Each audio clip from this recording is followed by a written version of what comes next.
یا چوڑیاں پہنا دوں میں تم کو، میں چوڑیاں بھیجوں؟ میں سچ کہتا ہوں میرا دل بہت دکھا ہوا ہے، بہت دکھا ہوا ہے۔ او مال والو، اپنے مال کو شادیوں میں خرچ کرتے رہو گے؟ بتاؤ، جواب دو۔ السلام علیکم ورحمۃ اللہ وبرکاتہ۔ میرے پیارے ناظرین، اب وقت آ چکا ہے کہ مسلمان اپنے ہاتھوں میں چوڑیاں پہن کر اپنے گھروں میں بیٹھ جائیں۔ اب مسلمانوں کو چوڑیاں پہن لینا چاہیے، اور یہ چوڑیاں انہیں علماء کرام کی جانب سے مفت دی جائیں گی، خریدنا نہیں پڑیں گی۔ یہ میں نہیں کہہ رہا ہوں، بلکہ یہ مولانا سجاد نعمانی صاحب اپنی تقریر میں کہہ رہے ہیں۔ آخر یہ ایسا کیوں کہہ رہے ہیں کہ مسلمانوں کو اب چوڑیاں پہن لینا چاہیے؟ آپ جب ان کی کلپ کو سنیں گے تو آپ کو سن کر کے اندازہ ہو جائے گا، آپ کا دل و دماغ، آپ کا ضمیر، آپ کا دل زندہ ہو جائے گا۔ اور اس کے باوجود بھی اگر آپ کا ضمیر زندہ نہیں ہوتا ہے تو یہ سمجھ لیجئے کہ بس آپ نام کے مسلمان ہیں، آپ کام کے مسلمان نہیں ہیں۔ تو آپ پہلے مولانا سجاد نعمانی صاحب کی یہ کلپ سنیں پوری اینڈ تک، جن کی ایک ایک بات بہت ہی زیادہ قیمتی ہے۔ معاف کر دیں، آپ بھی معاف کر دیں۔ اب ہم اپنے کسی رہبر کو اکیلا نہیں چھوڑیں گے انشاءاللہ۔ تم نے اگر رہبروں کو اکیلا چھوڑا ہے، تب حکومتوں کی ہمتیں بڑھتی ہیں کہ وہ کبھی مولانا کلیم صدیقی کو بند کر دیں اور کبھی مفتی سلمان اظہری کو بند کر دیں۔ لا حول ولا قوت الا باللہ۔ ہم سب ایک ہیں، مسلک کی بنیاد پر لڑائیاں بند کرو۔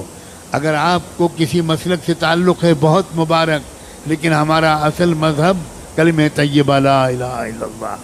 ہمارا کلمہ ایک ہے، ہمارا قرآن ایک ہے، ہمارا قبلہ ایک ہے، ہمارے رسول ایک ہیں، ہمارا رب ایک ہے، ہمارا دین ایک ہے، اور ہمارا انجام بھی ایک ہے۔ کسی طرح کا جھگڑا نہیں۔ یہ اہل سنت کی مسجد ہے اور یہ تبلیغیوں کی مسجد ہے۔ اللہ کرے اب یہ سب ختم ہو جائے، ہم سب ایک دوسرے کی مسجدوں میں جا کر نماز پڑھیں۔ مسجد کسی کی نہیں ہے، مسجد تو اللہ کی ہے، اللہ کی ہے۔ گلے مل جاؤ، ایک دوسرے کو دعوتیں کرو، ایک مسلک کے علماء دوسرے مسلک کے علماء کو کی دعوت کریں، دسترخوان بچھائیں، ان کے ہاتھ چومیں، ان سے دعا کی درخواست کریں۔ یاد رکھنا، ہر مسلک والوں میں کچھ خوبیاں ہیں۔ یہ سب مسلک مل کر ایک امت بنے گی۔ اب کب تک یہ مسلک کا ہم لوگ ڈھول پیٹیں گے؟ اب بن جاؤ ایک امت، اس لیے کہ دشمن ایک امت بن گیا۔ جی حقیقت ہے۔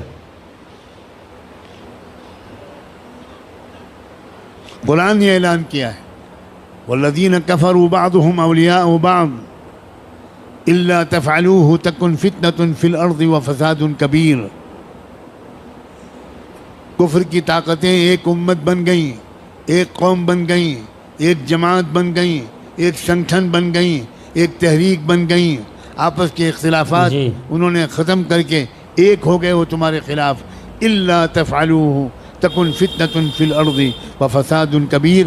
اگر تم بھی ایک نہیں بنو گے، اگر تم ایک دوسرے کے مددگار نہیں بنو گے، تو یاد رکھنا تمہاری اس بدماشی کی وجہ سے، تمہاری اس بدفعلی کی وجہ سے پوری دنیا میں فی الارض فتنة و فساد کبیر، بہت بڑا فتنہ و فساد پھیلے گا تمہاری پھوٹ کی وجہ سے۔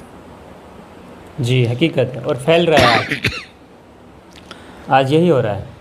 اب تو نہ مدرسے چھوڑے جا رہے ہیں، نہ درگاہیں چھوڑی جا رہی ہیں، مدرسوں پر بھی بلڈوزر چل رہے ہیں، مسجدوں پر بھی بلڈوزر چل رہے ہیں، اور درگاہوں پر بھی، مزاروں پر بھی بلڈوزر چل رہے ہیں۔ واہ واہ واہ واہ۔ اب بھی امت ایک نہیں ہوگی، اب بھی درگاہیں اور مزاریں والے الگ رہیں گے اور مدرسے والے الگ رہیں گے۔ اب تو بھائی خدا کے لیے اب تو ایک ہو جاؤ، ایک ہو کر مضبوطی کے ساتھ ایک طاقت بنو، اور اس بات کی عادت ڈالو کہ جب یہ میرے جیسا کوئی کہنے والا یہ بات کہے تو جس مجمع کے سامنے کہے، اس مجمع میں سے کم 50% لوگ وہ باقاعدہ اپنے علاقے کے ذمہ داروں کے ساتھ آئیں، میرے پاس آئیں، میرے جیسے لوگوں کے پاس آئیں، اور تفصیل پوچھیں کہ ہم اپنے ملک کو سنبھالنے کے لیے کیا کریں۔ نوجوانوں، آؤ گے یا چوڑیاں پہنا دوں میں تم کو؟ میں چوڑیاں بھیجوں؟ میں سچ کہتا ہوں میرا دل بہت دکھا ہوا ہے، بہت دکھا ہوا ہے۔ او مال والو، اپنے مال کو شادیوں میں خرچ کرتے رہو گے؟ بتاؤ، جواب دو۔ شادیوں میں خرچ کرو گے یا قوم کی حفاظت کے لیے خرچ کرو گے؟